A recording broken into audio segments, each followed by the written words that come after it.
যারা চাকরি রিলেটেড গুরুত্বপূর্ণ আপডেট নিউজটি দেখার জন্য ক্লিক করেছেন, ভিডিওটি দেখতে লাইক দিয়ে কন্টিনিউ করার অনুরোধ জানাচ্ছি। প্রিয় বন্ধুরা, বরাবরের মতো আবারও দুর্দান্ত একটি আপডেট নিউজ নিয়ে আপনাদের মাঝে হাজির হয়েছি। আজকের এই ভিডিওর মাধ্যমে মহার্ঘ ভাতার সর্বশেষ আপডেট সম্পর্কে জানতে পারবেন। অর্থাৎ 2025 সালে এই মহার্ঘ ভাতার নতুন ঘোষণা অনুযায়ী প্রথম থেকে দশম গ্রেডের কর্মচারীরা তাদের মূল বেতনের কত শতাংশ পাবেন, এই ভাতায় সর্বনিম্ন সীমা এবং সর্বোচ্চ সীমা কত হতে পারে, পর্যালোচনা কমিটি কি মতামত জানিয়েছে, এই ভাতায় জীবনযাত্রার মান উন্নয়নে কতটা ভূমিকা রাখবে, এর পিছনে কারণগুলো কি কি এবং কবে নাগাদ মহার্ঘ ভাতা কার্যকর হতে পারে, সবকিছু আজকের এই ভিডিওর মাধ্যমে জানতে পারবেন।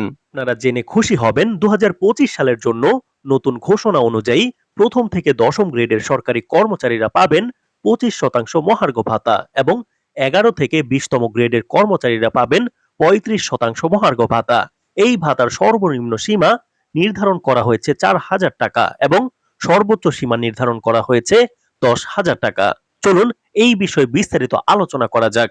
প্রিয় বন্ধুরা, এই মহার্ঘ ভাতার উচ্চতর পদে থাকা কর্মচারীরা পাবেন তাদের মূল বেতনের 25%। উদাহরণস্বরূপ বলা যায়, যদি কোনো কর্মচারীর মূল বেতন হয় 78,000 টাকা, তাহলে তিনি মহার্ঘ ভাতা হিসেবে পাবেন 19,500 টাকা।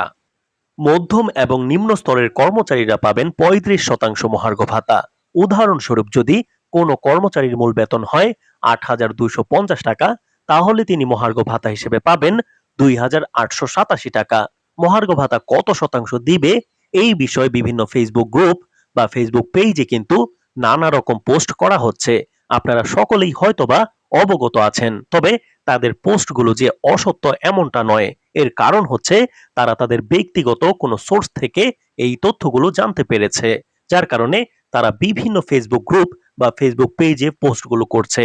কারো আত্মীয় স্বজন হয়তোবা মন্ত্রণালয়ে চাকরি করে, যার কারণে তারা এই সংবাদগুলো পেয়ে তারপর পোস্টগুলো করছে। তবে আশা করা যায়, বর্তমানে যে গুঞ্জন চলছে মহার্ঘ ভাতার হার নিয়ে, এই হারেই সম্ভবত মহার্ঘ ভাতা দেওয়া হবে এবং জানুয়ারির ভিতরেই এই মহার্ঘ ভাতার চূড়ান্ত সিদ্ধান্ত আসবে ইনশাআল্লাহ। প্রিয় বন্ধুরা, তবে এই মহার্ঘ ভাতার সীমা আরোপের কারণ হলো অর্থনৈতিক ভারসাম্য বজায় রাখা। তবে অনেকেই এই সীমা নিয়ে মিশ্র প্রতিক্রিয়া ব্যক্ত করছেন। মহার্ঘ ভাতা নির্ধারণের একটি পর্যালোচনা কমিটি কাজ করছে। তাদের মতে, বর্তমান মূল্যস্ফীতি এবং মানুষের ক্রয় ক্ষমতা বিবেচনায় ভাতার পরিমাণ বৃদ্ধি অত্যন্ত প্রয়োজনীয়। কমিটি আরো জানিয়েছে যে, এই ভাতা বৃদ্ধির ফলে সরকারি চাকরিজীবীদের মোট ক্রয় ক্ষমতা বৃদ্ধি পাবে, যা বাজারের অর্থনৈতিক প্রবাহকে ত্বরান্বিত করবে। বিশেষজ্ঞদের মতে, এই ভাতা বৃদ্ধির ফলে মধ্যবিত্ত এবং নিম্নবিত্ত শ্রেণীর সরকারি চাকরিজীবীরা তাদের দৈনন্দিন জীবনে অনেকটা স্বস্তি পাবেন। তবে এটি সরকারের বাজেটের উপর কিছুটা চাপ সৃষ্টি করতে পারে। সরকারের জন্য একটি বড় আর্থিক চ্যালেঞ্জ হলেও সামগ্রিক অর্থনীতিতে ইতিবাচক প্রভাব ফেলবে। সাধারণ মানুষ এই সিদ্ধান্তকে স্বাগত জানালেও অনেকেই প্রশ্ন তুলেছেন, এই ভাতা কি দেশের সর্বস্তরের মানুষের জন্য যথেষ্ট হবে? অনেকের মতেই বেসরকারি খাতেও এরকম ব্যবস্থা গ্রহণ করা উচিত। তবে বন্ধুরা, 2025 সালের মহার্ঘ ভাতা ঘোষণা বাংলাদেশের অর্থনৈতিক ইতিহাসে একটি গুরুত্বপূর্ণ অধ্যায় হিসেবে চিহ্নিত হতে পারে। এই ভাতা সরকারি চাকরিজীবীদের জীবনের নতুন আশার আলো খুব দ্রুত নিয়ে আসবে বলে আমরা মনে করি।